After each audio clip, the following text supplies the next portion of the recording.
또 계속 이어서 하도록 하겠습니다.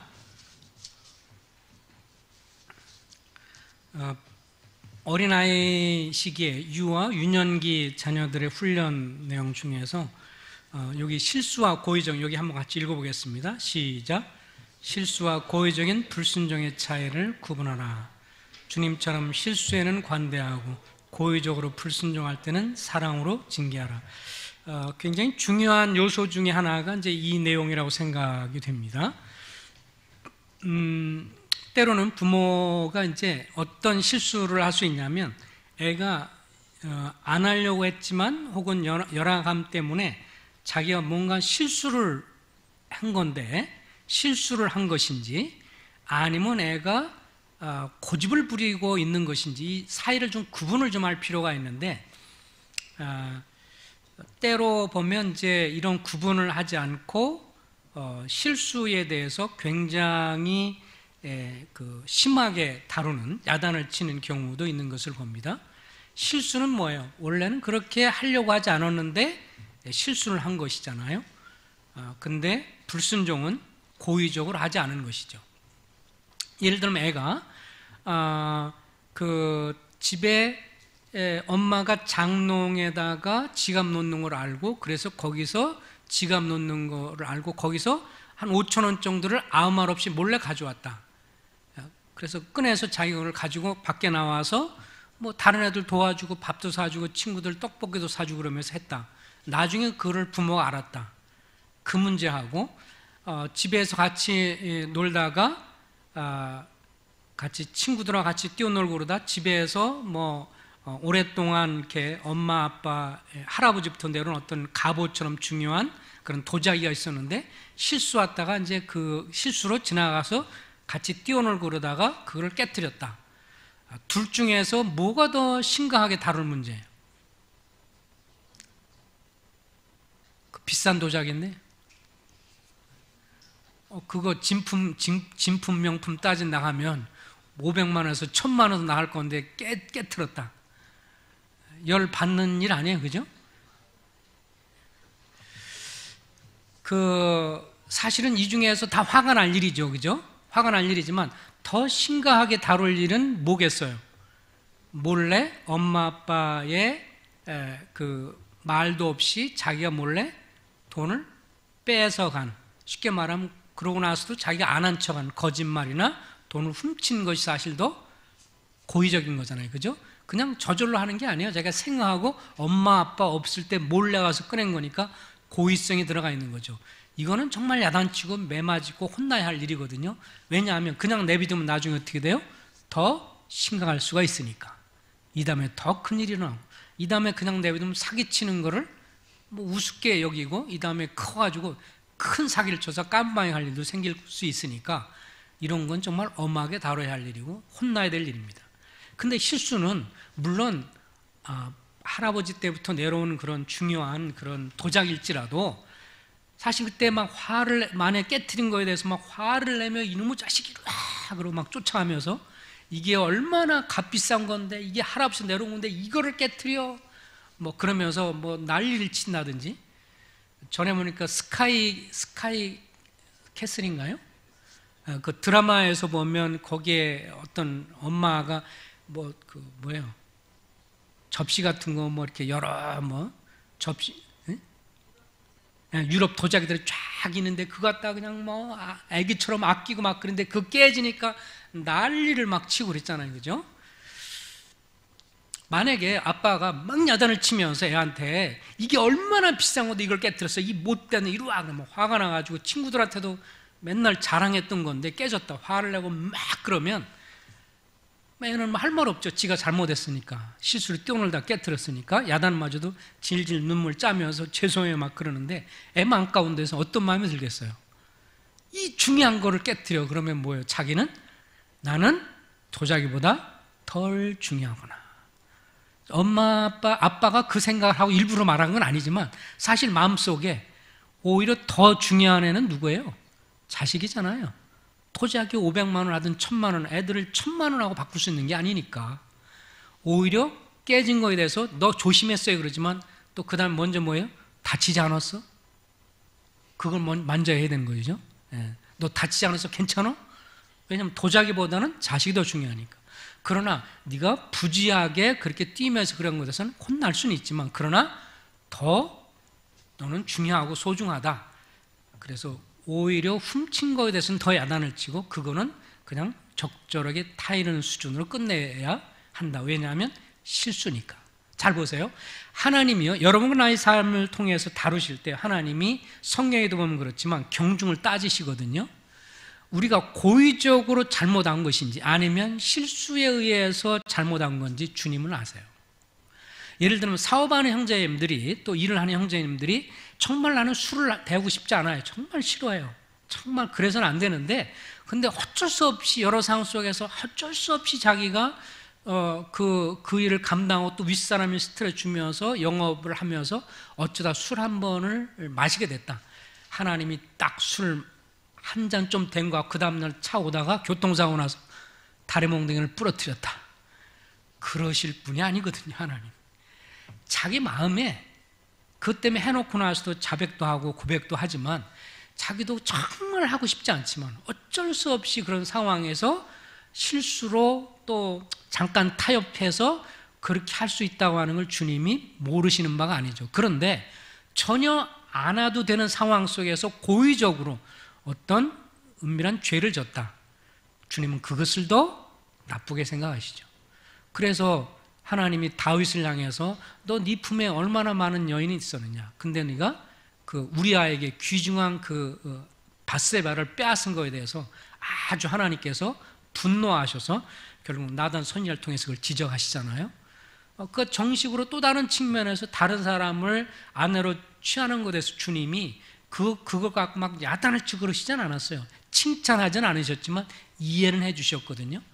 그러나 고의적인 것에 관해서는 하나님이 아주 싫어하셨고 야단을 치셨어요.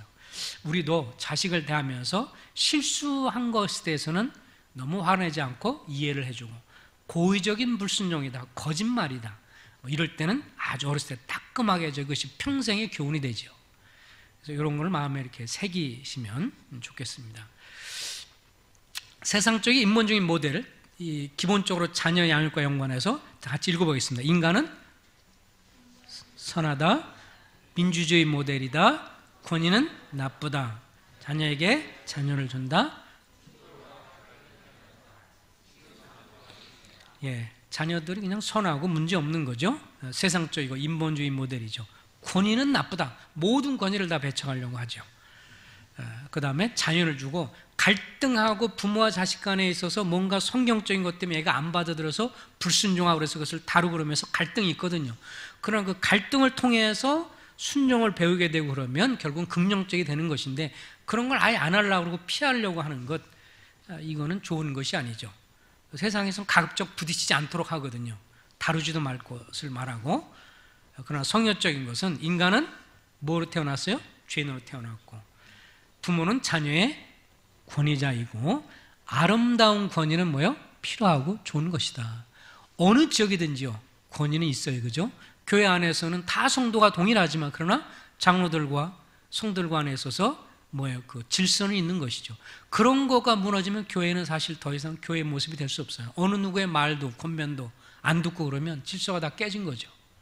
그래서 교회 성도들과 서로 주님이 뭐 장로를 위해서도 피를 흘리시고 뭐 이런 건 아닐지라도 거기에 아름다운 질서가 있고 장로가 있고 집사가 있고 이러면서 그런 질서를 존중하는 것이 아름다운 것처럼, 주님이 그걸 귀하게 보는 것처럼, 가정에서는 남편이 가장으로서 그리고 엄마를 통해서 자녀들과 관계 속에서 이런 아름다운 권위가 있다고 하는 것, 절제, 질서, 순종, 이것을 가르치는 건 성경적인 모델이고요. 충돌과 갈등이 있지만 그렇게 했을 때 그걸 통해서 올바른 것으로 가르치는 것, 궁극적인 만족을 위해서 지금은 훈계가 필요하다. 어떤 사람이 이렇게 말해요.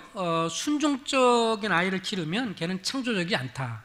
그래서 순종적인 자식을 키우는 것은 이 시대에 잘 살아남을 수 없다. 그래서 부모님께 순종을 잘하는 아들을 가르치면 창의적인 사람이 못하기 때문에 그거 좀 안 좋다, 이렇게 생각하는 사람들도 있어요. 그렇지만 하나님의 권위를 인정하는 순종적인 사람도 충분히 창의적인 사람이 될 수 있다. 창의력 개발은 어떻게 되느냐? 밑에 한번 읽어보겠습니다. 독서를 시작.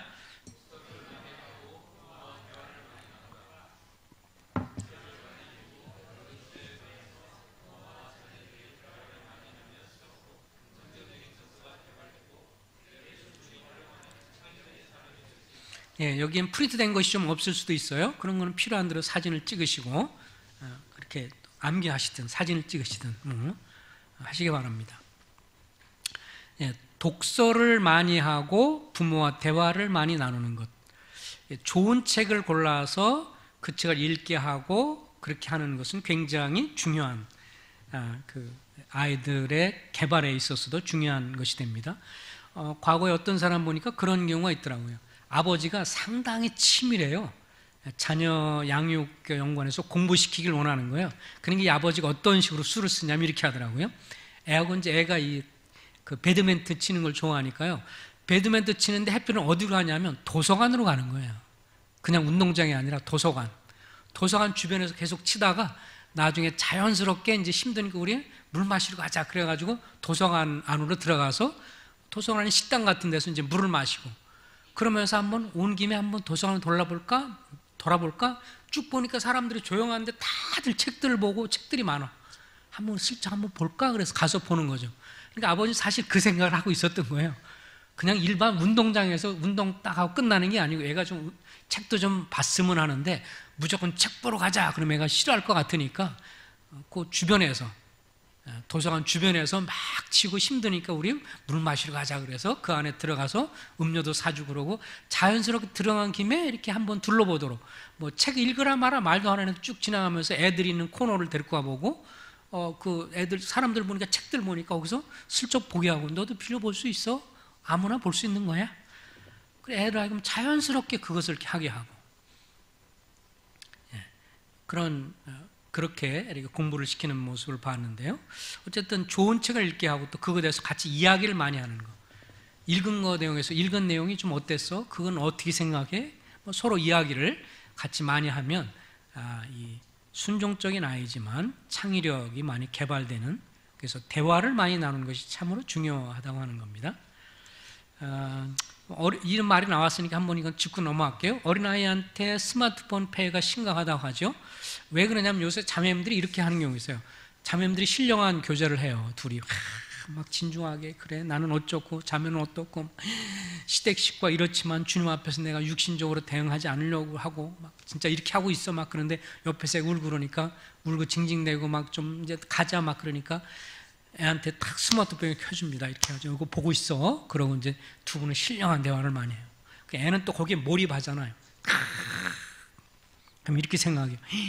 우리 애가 몰입을 정말 잘하네. 쟤는 공부 일하면 잘할 것 같아. 이렇게 생각해요. 근데 전문가들이 그렇게 말하더라고요. 스마트폰이나 이런 걸 보면서 몰입하는 애가 공부에 몰입하는 것은 결코 아니다. 그래서 전문가 이렇게 말해요. 스마트폰을 일찍 접한 유아일수록 공격적이고 정서가 불안하다. 2016년도 5월 31일 날 한국일보, 동아일보 이렇게 다 나왔거든요. 이유가 이제 왜 그럴까요? 스마트폰이 이제 문제는 뭐냐면 스마트폰 하면 애들이 이건 이제 여기 뒤에 보면 우리 신령한 애들 한번 보세요. 그리고 애들이 뭐를 잘하냐면 입에 이거 물고도 이거를 이렇게 잘한다고 그래. 딱 이렇게 하는 거. 자기 찾아가지고 게임이 어디 있는지를 알아서 이렇게 보는 거죠.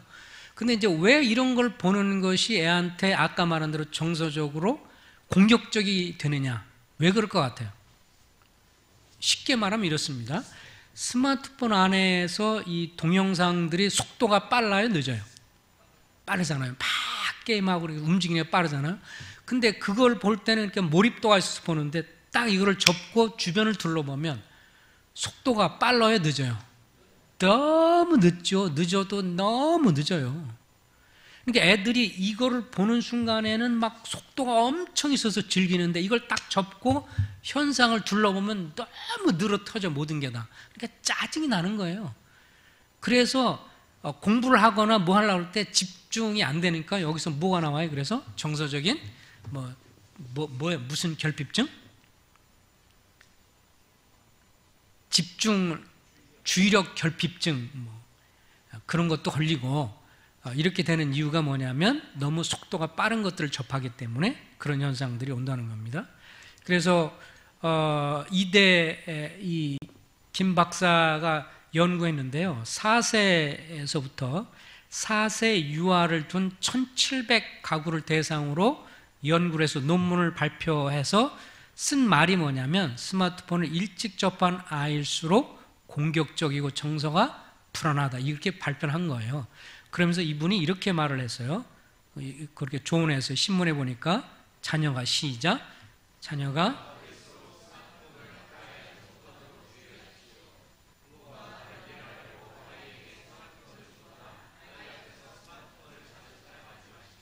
특별히 아이들이 어렸을 때는 더더욱 그렇습니다. 그러니까 이제 이런 경우죠. 엄마는 보면서 애한테 보지 말라 그러면 이제 안 되는 거죠. 그러니까 엄마도 역시 그런 면에서 보지 않으려고 해야 되고, 그래서 그리고 이제 의학적으로도 이제 문제가 되는 거는 지금 여기 보면 여기에 그림이 나와 있는데 이 미국 워싱턴 대학교에서 발표한 적외선 촬영인데요. 이 스마트폰을 이렇게 하고 있을 때는 열과 이런 게 굉장히 많이 오르는 데입니다. 그래서 우리도 전화 통화를 오랫동안 하면 이게 막 뜨거워지잖아요, 그죠? 귀 주변이. 근데 문제는 애는 지금 이게 뇌가 형성이 되어가는 과정 속에 있는데 어른이 이미 형성이 됐지만 그런 어린아이가 접할수록 이게 여러 가지 면에서 안 좋은 영향이 있다는 거죠. 정서적으로나 그런 감성적으로나 또는 어떤 뇌의 그런 측면에서도. 그래서 이 부분에서 이거 옛날에는 뭐 이런 것이 없어도 됐지만 지금은 이런 게 심각하니까 가급적이면 애들 앞에서 이런 걸 보지 않도록 하고 조심시키는 것이 좋다. 자, 유아와 유년기 자녀들의 훈련 중에서 이제 자, 보면 애들 입장에서는 부모의 권위 앞에 순종하는 것이 중요하다는 걸 자꾸 들어서 알아야 하는 거죠. 그래서 엄마 아빠 말에 순종해. 그리고 계속 그 얘기를 하는 거고, 불순종하면 매 맞을 수도 있고, 불순종하면 그렇다고 해서 부모가 너무 얼토당토하는 것을 얘기하면 안 좋은 것이죠.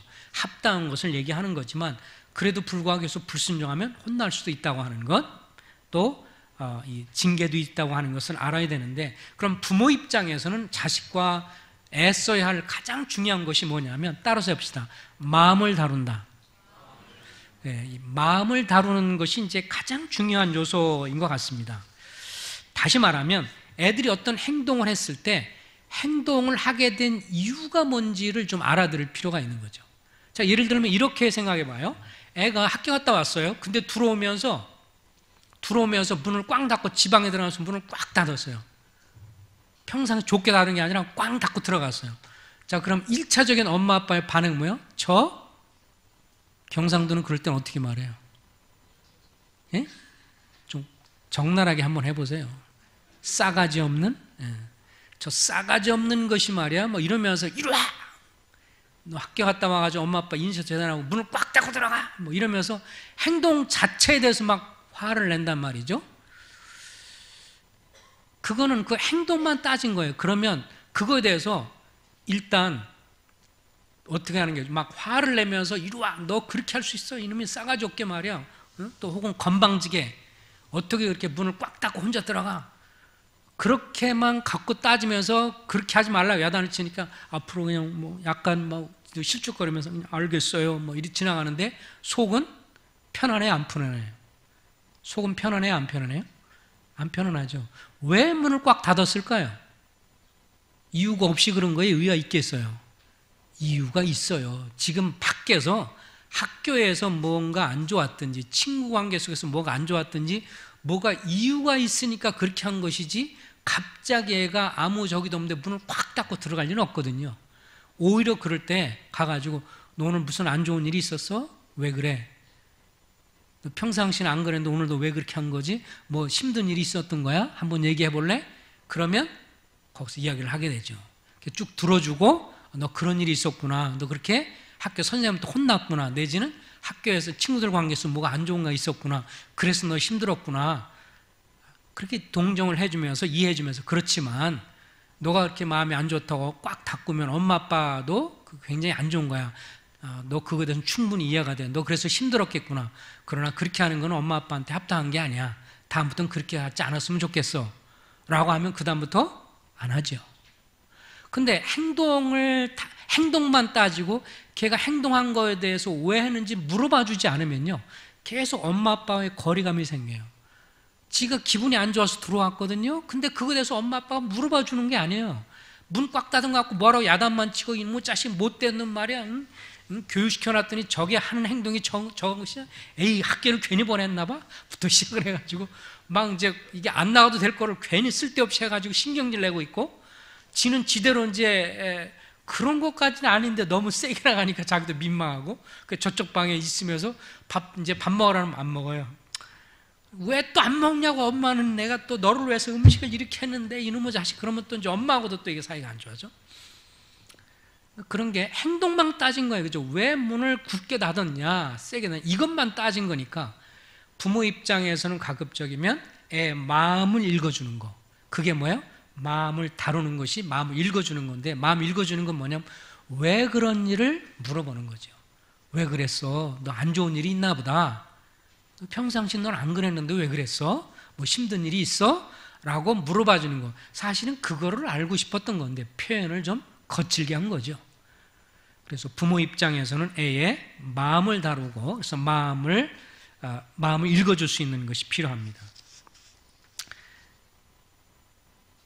그래서 자녀의 마음을 잘 다루려면 마음을 다루는 데 있어서 부모가 애들 말을 자꾸 들을 수 있어야 돼요. 아까 말한 것처럼 왜 그런지 한번 이 얘기를 해보라고 그러고, 그래서 또 그러면서 또 아이들의 마음을 다루려면요, 분노하면서 하면 마음 다루기 어려워요. 막 화를 내고 소리를 지르고 이러면 애 마음을 잘 안 다뤄져요. 그리고 이야기를 안 하죠.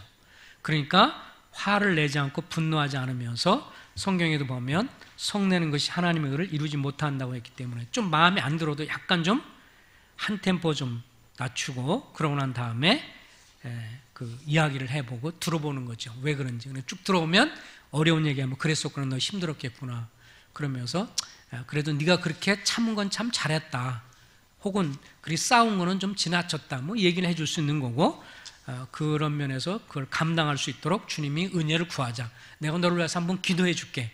다음에 그런 상황에서 잘 감당할 수 있도록 내가 기도해 줄게. 그래서 그런 걸 얘기를 통해서 이제 얘기하면서 그걸 위해서 기도 한 번 더 해주고 주님을 신뢰하도록. 그리고 너 참았으면 애들 관계 속에 싸울 수 있는데 싸우고 나서 왔어. 그때 싸우지 않고 오니까 자기가 너무 억울한 것 같아서 화가 나서 문을 닫았어요. 그래, 네가 싸우지 않고 그렇게 피한 거는 잘한 거야. 네가 표현은 좀 그렇게 거칠게 했지만 네가 싸우지 않고 그렇게 왔다니까 너 그런 면에서는 잘했네. 또 칭찬할 걸 칭찬해주고, 그렇게 마음을 알아주니까 그 아이들은 어떻게 느껴요? 엄마 아빠가 내 말을 들어주는구나, 엄마 아빠가 내 마음을 이해해주는구나. 그래서 마음을 다루는 것 중에서 제일 좋은 표현은 뭐냐면 이런 거라고 그래요. 따라서 해보십시오. 네가 그랬구나. 따라서 해봐. 내가 그랬구나. 그래서 힘들었겠구나. 네, 자꾸 이렇게 흉내를 내보는 거예요. 그죠? 공감해주는 말 중에 하나가 뭐냐면, 그가 한 말에 대해서 그래서 그랬구나, 네가 그래서 그렇게 힘들었구나, 이게 공감해주는 말이거든요. 배우자끼리도 그러잖아요. 서로 대화하면서 당신 그래서 힘들었겠네, 이렇게 서로 공감해주는 말이 정말 서로를 향해서 굉장히 좋은 말이거든요. 원만하게 아주 윤활유가 되죠. 자식 간에도 마찬가지예요. 자기 하는 것에 대해서 짜증을 내면 너 그래서 짜증이 났겠구나, 그러면서 이해가 돼. 너 힘들었구나, 그래서 그랬구나. 그런데 너가 그러면 엄마 아빠도 힘들어, 그러니까 다음은 좀 표현을 그렇게 안 하면 좋겠어. 이렇게 하면 애가 알아듣습니다. 야단을 막 치면 나중에 또 그런 일이 또 반복될 수 있어요.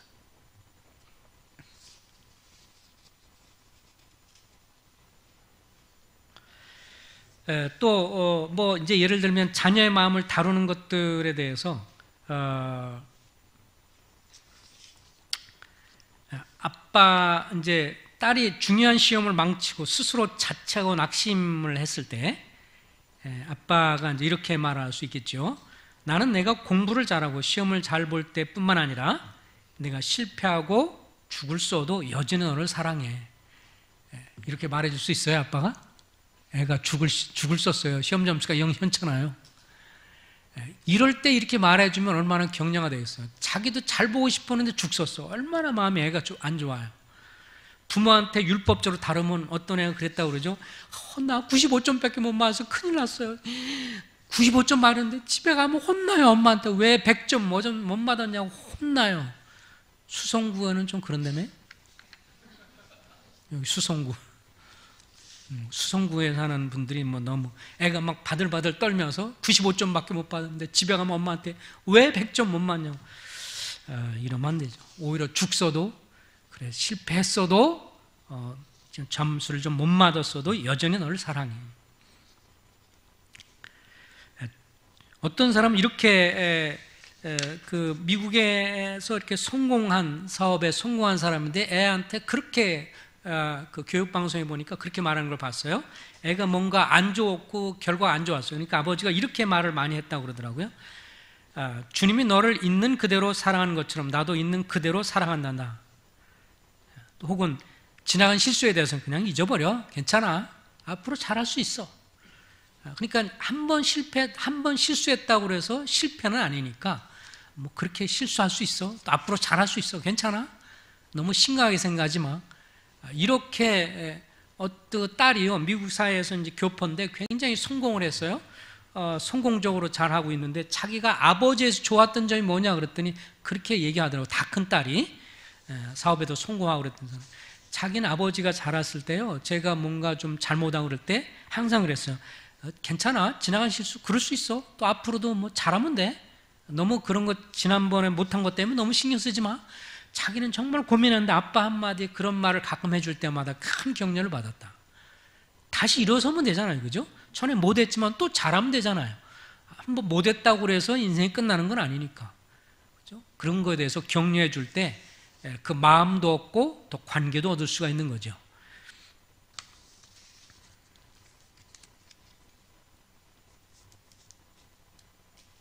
자녀의 마음을 목양하십시오. 그래서 부모는 자녀의 말에 귀를 기울인다. 너는 왜 그렇게 했는지 한번 말해볼래? 아까 한 얘기 요약하는 거죠. 분노하면서 훈용하지 않는다. 자녀들의 잘못을 주님 관점으로 다루고 그분께로 인도하라.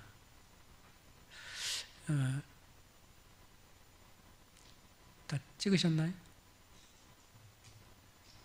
지금 다음번 넘어가겠습니다. 요 한번 잠깐 요 다뤄보겠습니다. 그 언니하고 동생이 이제 이렇게 장난감을 갖고 싸웠다고 생각해 보십시오. 장난감을 가지고 싸웠는데 이제 이렇게 부모가 나중에 보니까 뭐 어떤 분이 성도님도 오셔서 같이 교제하고 그러는데 애들끼리 막 자녀끼리 막 싸웠어요. 그리고 특별히 이제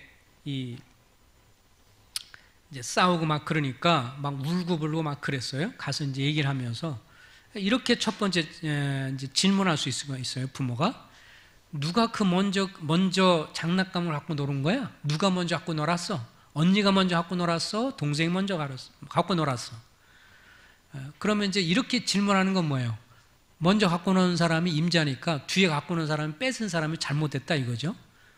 그래서 누가 먼저 갖고 놀았느냐 이렇게 이제 우선순위를 물어보는 거. 그 다음에 어떤 경우는 이런 거 있어요. 아주 장녀나 장자가 당했던 피해죠. 너는 형이잖아. 동생한테 양보했어야지. 너는 언니잖아. 동생한테 양보했어야지. 언니나 형이 제일 듣기 싫은 말이 저 말이라고 그래요. 여기 중에서 장자와 장녀였다면 참 대단한 분들이십니다. 잘 견뎌내셨습니다. 얼마나 많이 부모들한테 그 말 들었어요. 그죠? 항상 뭔가 분명히 애가 동생이 잘못했을 때 야단 맞은 거예요. 그죠? 너가 형이잖아. 네가 양보했어야지. 네가 언니잖아. 그럼 애 속으로 이런 마음이 들죠. 내가 먼저 나오고 싶어서 나왔나? 책임은 자기들이 져놓고 말은 안 하지만 그러니까 이게 불공평하는 거죠. 그렇게 되는 것도. 근데 만약에 누가 먼저 갖고 놀았느냐 너 언니니까 양보해. 그 다음에 또 형이니까 양보해 이러면 애들 마음을 다뤄주질 못해요. 오히려 이제 마음을 다루면 하나님 앞에서 애들 말을 들어주고 하나님께로 인도하는 거죠. 자, 두 아이를 다 지적할 수 있어요. 너는 언니인데 동생한테 양보하지 못하고 네 혼자 주장했으니까 그거 잘못된 거야. 너 욕심 부렸잖아. 동생이랑 나눠 갖기 싫어하고 너 혼자 이렇게 욕심 부렸지? 너 그거 잘못된 거야. 동생한테는 너도 언니와 함께 나누지 않고 너 혼자만 갖고 땡깡 부리고 언니 거 뺏었잖아. 너도 잘못된 거야. 너 혼자만 잘 좋겠다고 얘기하는 그런 식으로 나간 건 잘못된 거야. 하나님 앞에서 그거 잘못된 거야. 양보하지 않고 그렇게 하는 건 잘못된 거야. 너도 잘못됐고 언니도 잘못된 거야. 누구 앞으로요? 주님 앞으로 인도하는 거죠. 그래서 언니 보고 동생한테 너 미안하다고 그래. 내 욕심만 부렸다고 해서 언니한테 미안하다고 해. 그럼 또 동생한테도 너도 언니한테 똑같이 욕심 부렸잖아. 언니한테 너 미안하다고 그래. 동생한테 미안하다고 그래. 서로 미안하다고 한다면 애들 마음 가운데 무엇을 다루냐면 나 혼자 욕심 부리는 건 잘못됐구나 하는 것을 알게 되고, 자, 그 문제를 우리가 주님 앞에 기도하자.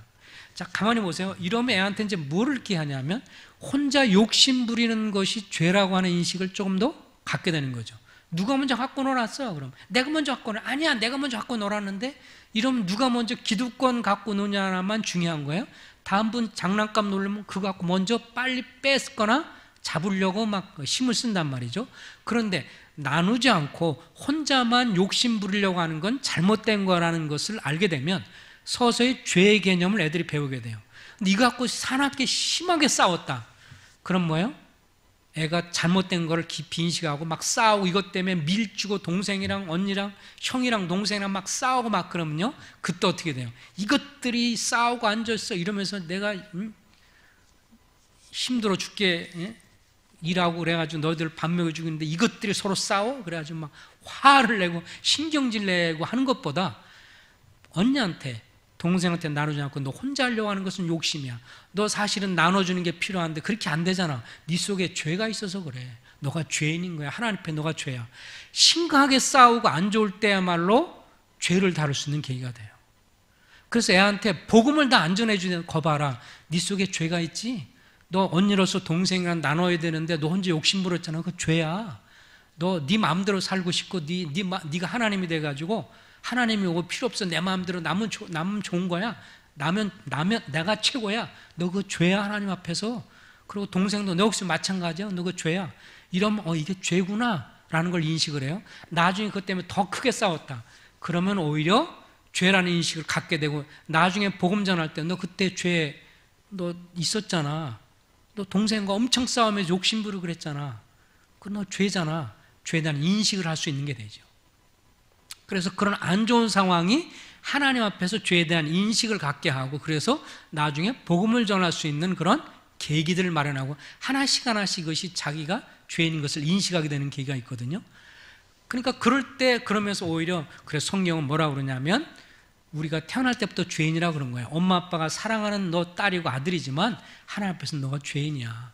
네 마음대로 살려고 하는 게 죄란다. 그래서 애들한테 복음은 다 전해주지 않더라도 죄에 대한 인식을 가르쳐 주는 거죠. 자, 그런데 이렇게 되면요, 얘가 실감나게 받아들여요. 왜냐하면 지가 싸우고 욕심 부리고 막 그랬거든요. 근데 지금 애가 밖에서 축구하고 놀다 왔어. 막 땀 흘리는데 이리 와. 시간 없어. 빨리 이리 와. 있잖아. 나 더워요. 이리 와. 성경은 말하기를 너 죄인이라고 그러거든. 알았어요 아빠. 좀 이따 들을게요.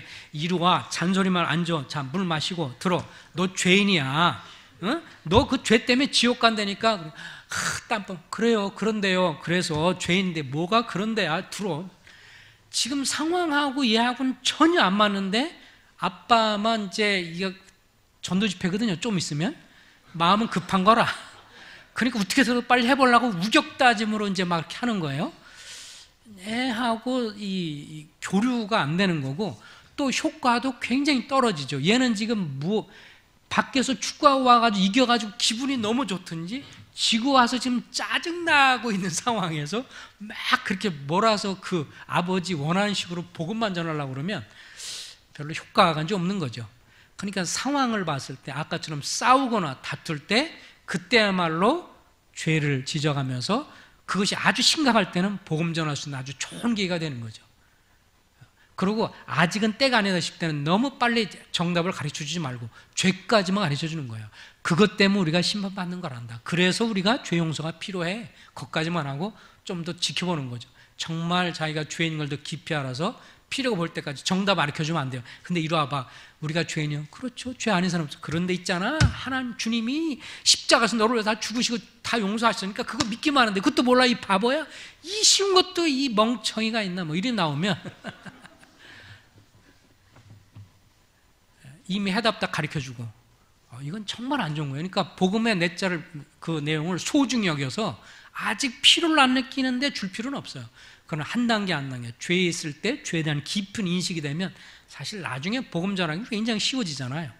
그러니까 너무 서둘러서 하기보다는 계속 지식적으로 자꾸 이렇게 복음을 계속 반복해서 전한다고 그래서 이렇게 썩 좋은 건 아닌 것이라고 생각합니다.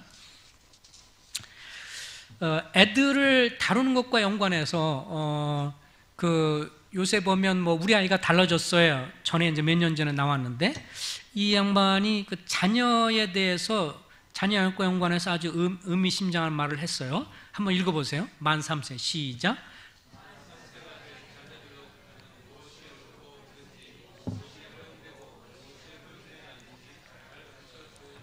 예, 이분이요, 이 아주 굉장히 중요한 말을 했죠. 만 3세 정도만 되면, 우리나라 말은 4살 정도가 되면 무엇이 옳고 무엇이 그른지, 이거는 잘못된 거야, 이것은 좋은 거야, 이건 나쁜 거야 라고 하는 것을 가르쳐 주는 것이 필요하다는 거야. 그냥 내비두면 안 되고요. 그 대신 두 번째, 자녀에게 시작.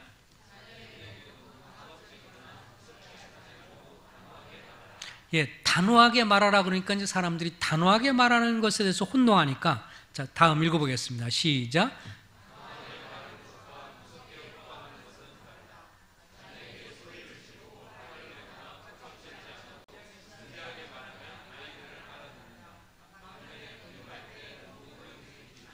예, 이분도 굉장히 지혜롭게 상담을 해 주는 걸 봤는데요.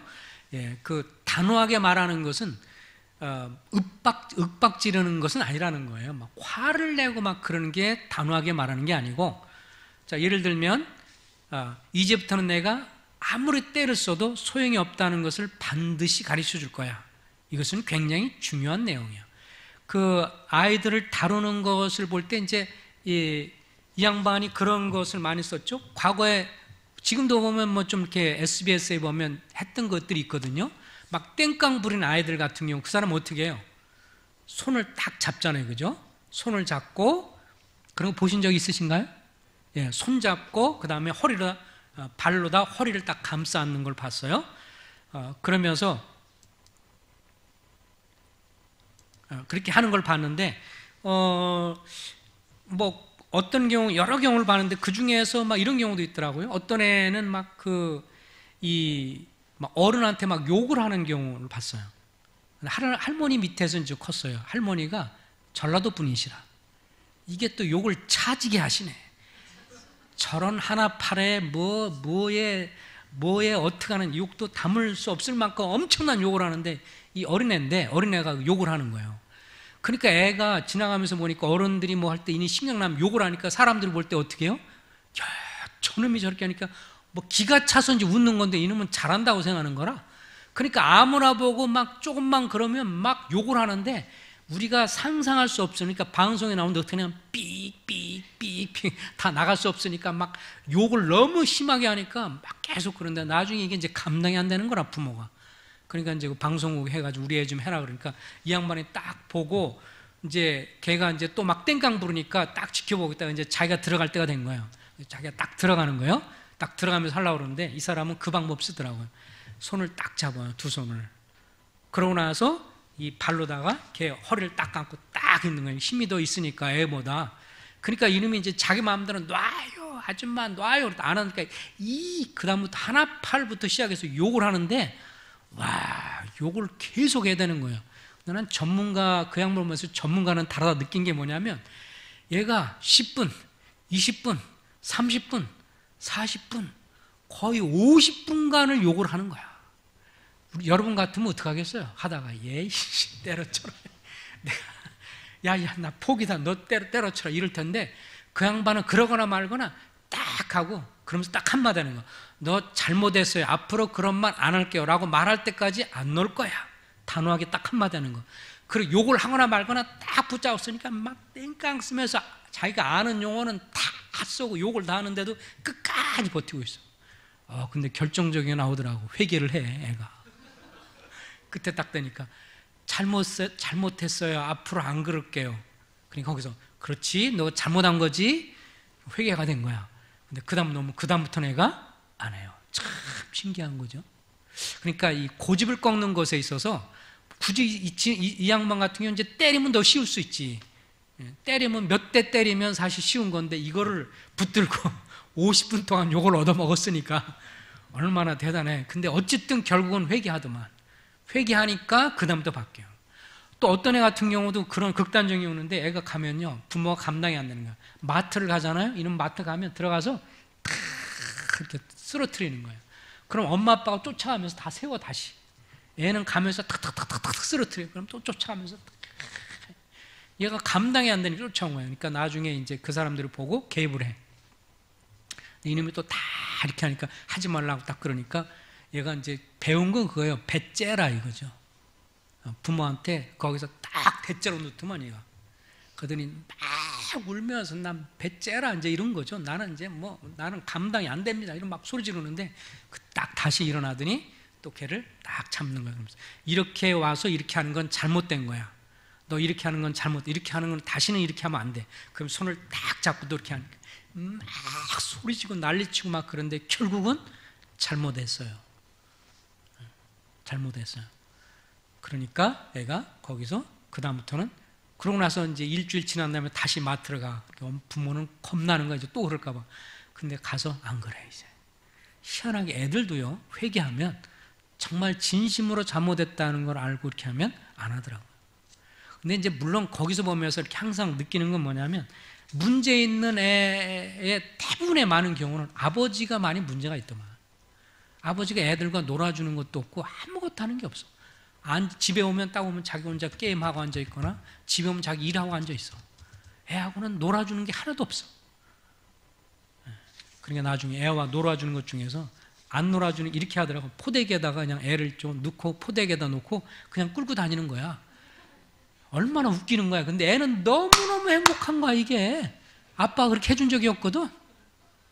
그러니까 애하고 수준 있게 놀아주는 걸 원하는 게 아니라 애들 수준에서니까 어린애가 자기 안아서 그 포대기 이렇게 밀어서 이렇게 끌고 다니면서 이렇게 하니까 애는 너무너무 좋아하는 거야. 그리고 여기다 이렇게 등에 해줘가 이렇게 이거 해주고 그러니까 너무 좋아하고. 그러니까 애가 그 다음부터 그런 거를 안 하더라고요. 그러니까 결핍이 있어서 아빠의 어떤 그런 함께하는 그 결핍이 없으니까 더 짜증나고 더 신경질적으로 막 그런데, 그걸 해주니까 애가 훨씬 더 부드러워지는 것을 봤어요. 이 교감이죠. 교감. 그러니까 이 단호하게 말하는 것은 내가 아무리 그렇게 떼버려도 안 돼. 예를 들면 뭐를 사달라고 그러는데 그게 굉장히 안 좋은 거예요. 그럼 안 돼. 아무리 그래도 안 내면 안 되는 거야. 그럼 정말 안 돼야 되는 거거든요. 근데 이제 기분 좋으면 사주고 기분 나쁘면 안 되고 이러면 효과가 없어요. 그냥 안 되는 건 언제든지 안 되는 거고 되는 건 언제든지 되는 거고, 이 분명한 태도를 가져야 되는데, 그럼 애들이요 딱 그 엄마 아빠의 날씨를 보는 거죠. 딱 오늘 아빠 맑음? 엄마 오늘 날씨 맑음? 오늘 흐름이네? 오늘 아무 말도 하면 안 되겠어. 엄마 아빠 눈치를 보는 거예요.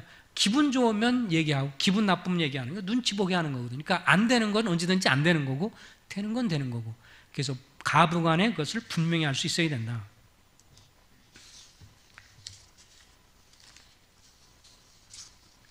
그래서 이 마음을 그리고 이제 애들한테 경어 쓰는 것을 가르치는 것은 중요한 것 같습니다.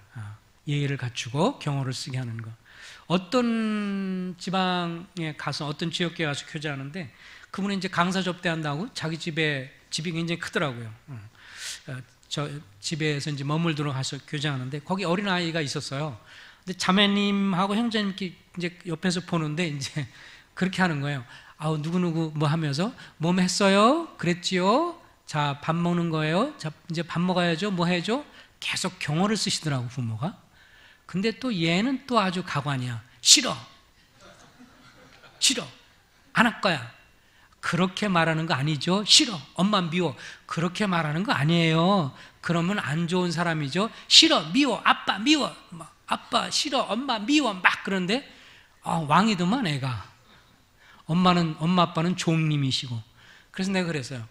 왜 그렇게 존대를 써요? 그랬더니 존대를 가르치려고요.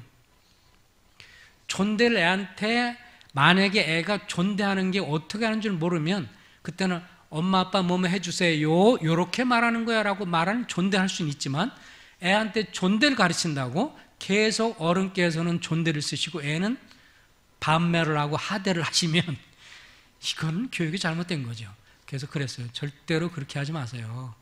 뭐뭐 할 때 뭐뭐 해주세요 그렇게 말하고 그렇게 말하는 거 안 돼. 그렇게 딱 단호하게 얘기하지. 애는 지금 왕이라고 생각해요. 엄마 아빠를 종이라고 생각해요. 애는 정말 그렇게 생각하거든요. 수준이 낮으니까 어린일 때. 그러니까 애한테 오히려 엄마한테 그러면 엄마 이렇게 해주세요. 아빠 이거 주세요. 엄마 이거 주세요. 이렇게 말을 그러지 않으면 안 줄 거야. 딱 얘기하면 애매 주세요. 그래 잘했어.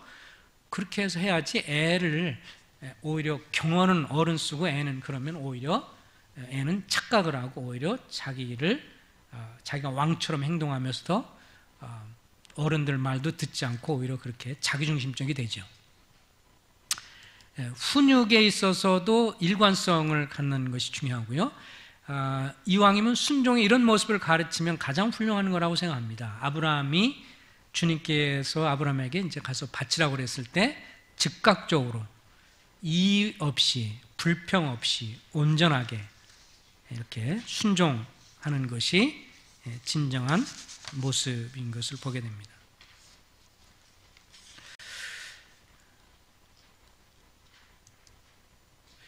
근데 부모에게 이제 이렇게 순종하는 걸 가르치면서 애들이 호소하는 걸 허락해야 합니다.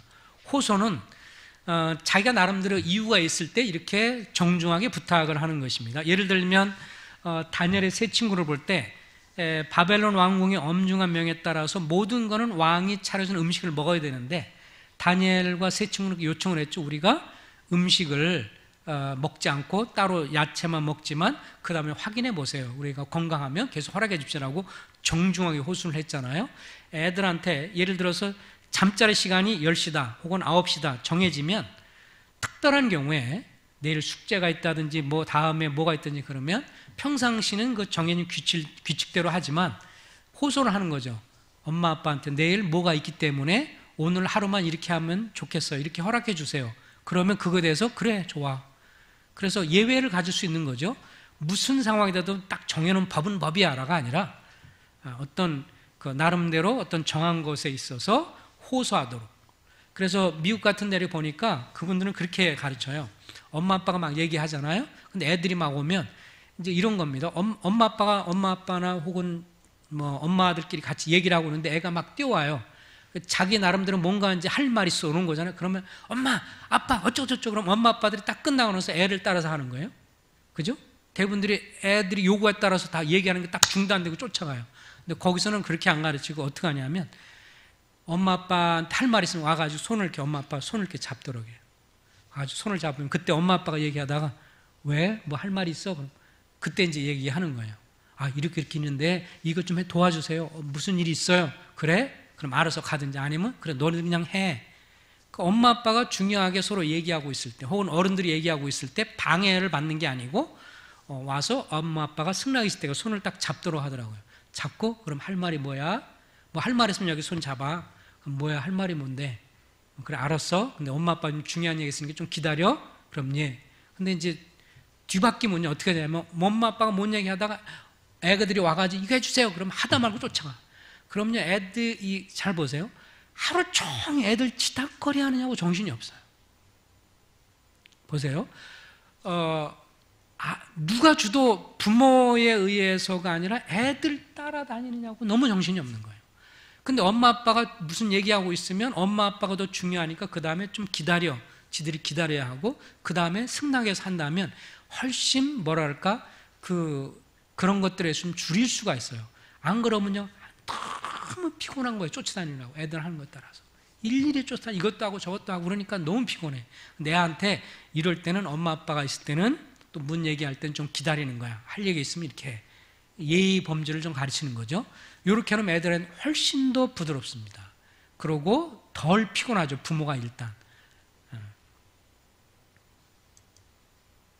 아까 뭐 두 팔 잡고 하는 거. 근데 이런 것도 있더라고요. 반성 의자 쓰는 거. 좀 둘이 싸웠어요. 그러면 둘 싸운 애들을 놓고 벽을 보고 서로 앉게 하는 거예요. 주일학교 교사들도 활용할 수 있는 법 중에 하나예요.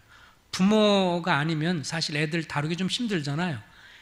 그럴 때 이제 뭔가 문제 있고 막 그러고 싸우고 막 그러면 의자 앉혀놓고 5분 동안 벽만 보고 반성하고 있어.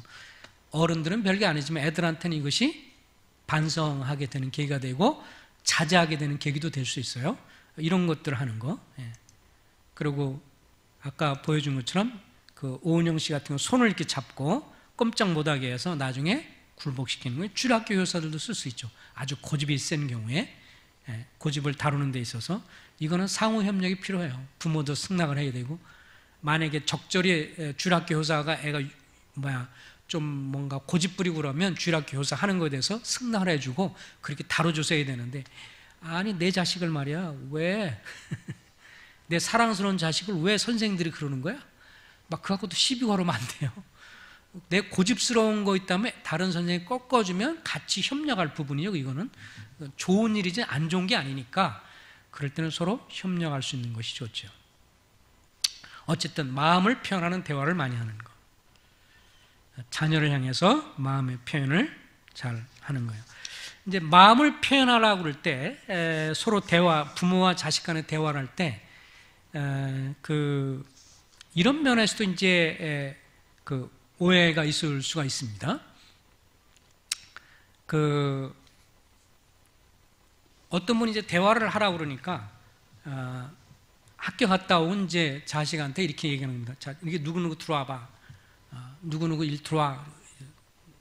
그런 걸 앉혀놓아서 자, 우리 얘기 좀 하자. 썰렁한 거죠. 갑자기 밑도 끝도 없이 얘기해보자 그러고 자, 그럼 오늘 학교에서 어떻게 지냈어? 뭐 했어? 무슨 일이 있었어?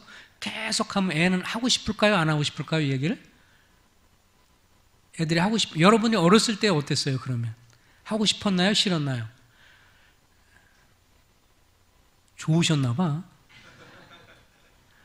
주로 대화를 안 하려고 하죠. 왜 그럴까요? 애는 무슨 느낌이 들어요? 그러면 자꾸 취조한다고 생각하죠. 엄마는 경찰관, 아빠도 경찰관, 자기는 범죄인. 그러니까 자꾸 뭔 얘기하면 얘기하고 싶은 마음이 있어. 이리 와 얘기하자 그러면 또 몰려. 아우 싫어요. 그러니까 자 따라잡시다. 대화는 부모 쪽에서 먼저 자식을 향한 마음을 표현해 줘야 한다. 그러니까 애들을 불러서 애한테 너 얘기해봐. 무슨 일 했어? 어떻게 했어? 자꾸 이렇게 얘기하면 사실 대화가 잘 안 됩니다. 왜냐하면 취조받는 느낌이 드니까요. 싫은 거예요. 오히려 어떻게 했냐면 부모가 자식을 향해서 자기의 마음을 표현을 해줘야 이야기가 됩니다. 그러니까 먼저 해야 되는데 그거를 먼저 안 하고 애부터 하라고 하니까 이게 어려워지는 거죠. 성역 공부도 이렇게 그룹 공부도 하다가 좋게 그룹 교제하려면 인도자가 먼저 자기 패를 내놓고 자기가 얘기를 해야 얘기가 되지. 자, 서로 나눠봅시다. 그러고 안 하면 자기 얘기 잘 안 돼요.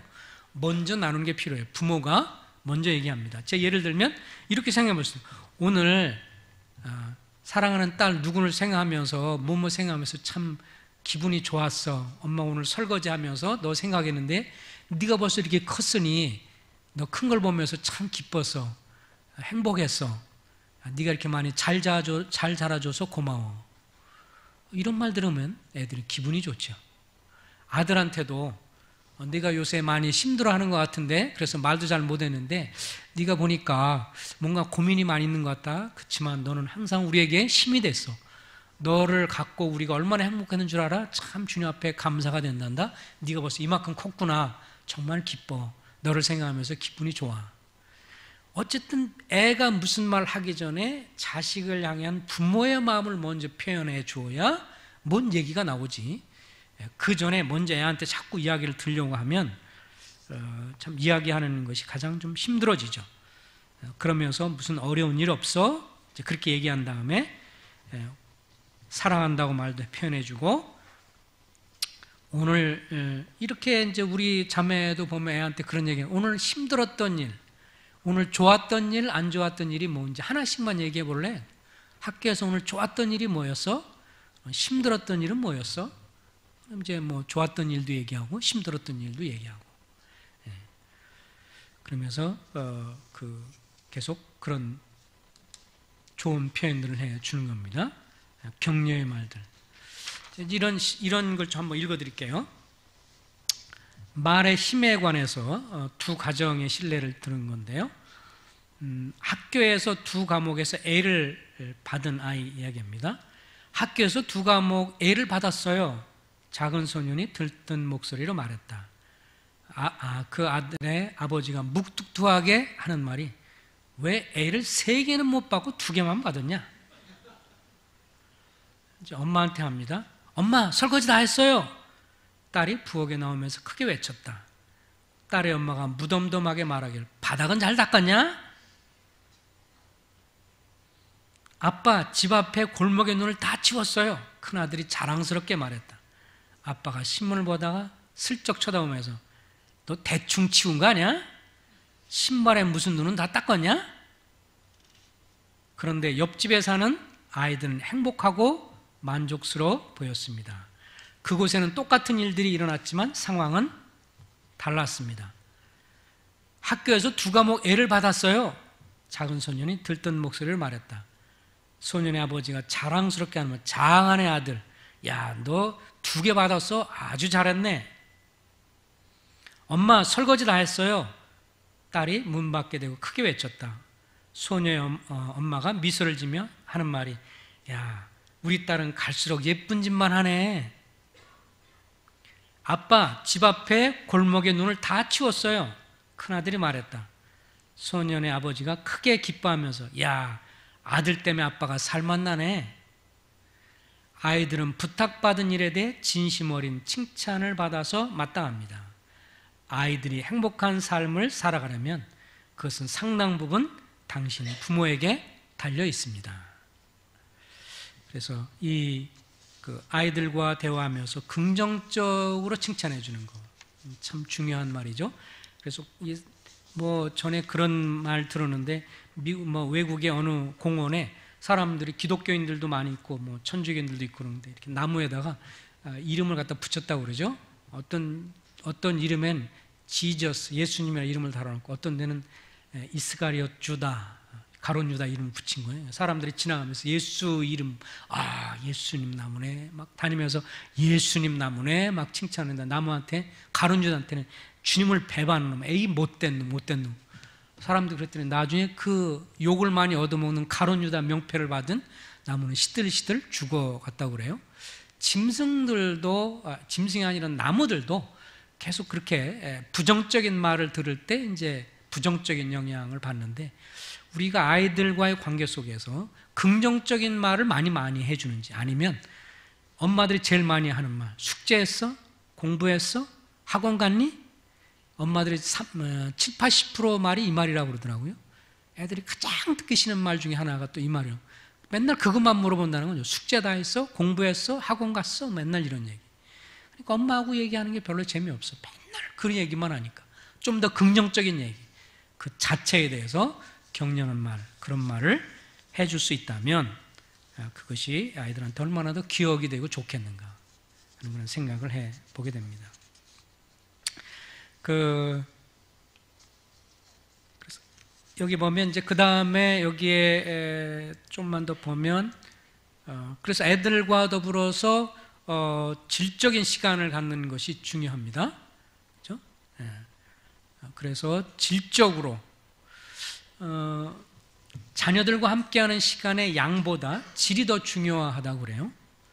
그래서 외국에 어떤 분을 봤는데, 그분은 이제 딱 직장에서 끝나고 딱 들어오니까 이분이 이제 지위도 높은 분인데 주보니까 다 이 저기를 다 끄더라고요. 우리 같은 경우 그럴 수는 없겠지만, 이유는 뭐냐면 그 시간 와가지고 애한테 집중하기 위해서.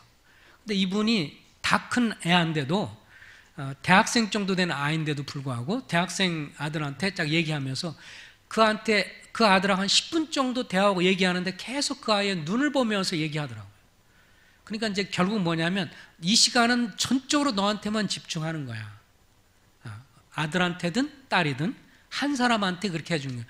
그래서 애한테 예를 들면 1시간 동안은 함께 같이 있지만 눈도 안 맞추고 별로 집중 안 하고 자기 하는 일 하면서 2-3시간 함께 있는 것보다 걔하고 잠깐이라도 걔한테만 집중해서 놀아주면 애들은요, 놀아주는 것에 대해서 만족을 느낀대요.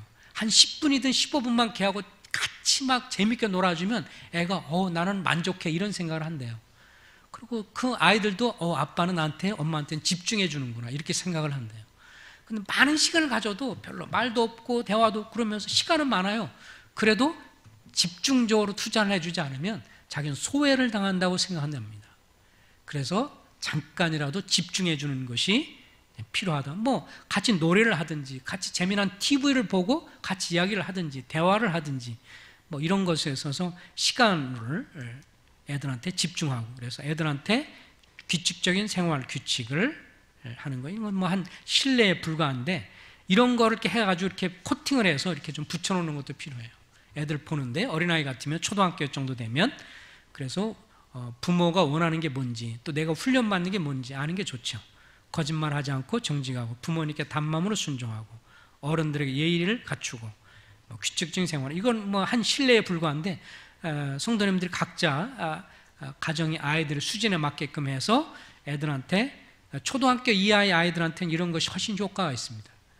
그래서 이렇게 딱 식탁이든지 이렇게 해서 글씨 써서 코팅을 해서 놓으면 애들이 볼 수 있거든요.